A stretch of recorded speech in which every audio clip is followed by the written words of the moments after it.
यहाँ पर sold goods to Chandrika है, दैट मीन्स कि यहाँ पर कैश नहीं मिल रहा है आपको, गुड्स आपने बेचा, आपको कैश नहीं मिल रहा है, किसी पर्सन का नाम है, तो यहाँ पर कैश ट्रांजेक्शन नहीं होगा।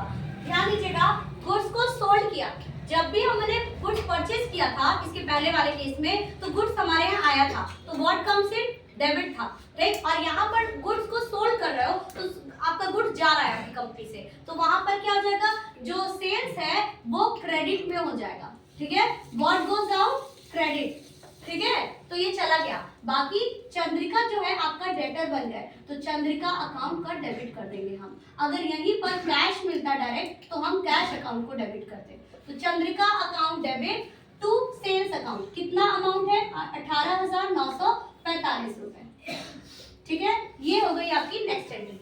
यहीं पे देखिएगा, यहाँ पर देखिए, sold goods to Nagendra for cash, फिर वही बात है, नाम का यहाँ पर कोई मतलब नहीं है, क्योंकि आपको कैश मिल गया ना, हमें केवल कैश से मतलब है। तो गुड्स को सोल्ड किया तो फिर वही हो जाएगा, व्हाट गोज आउट, क्रेडिट, तो सेल्स क्या हो जाएगा, क्रेडिट हो जाएगा।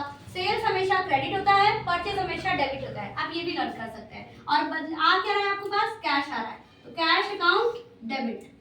ध्यान दीजिएगा, अगर कैश नहीं आता तो फिर नागेंद्र का अकाउंट डेबिट कर दे। अगर यहाँ पे कैश आ रहा है तो cash account debit to sales account, कितना वैल्यू हो जाएगी, 19,843।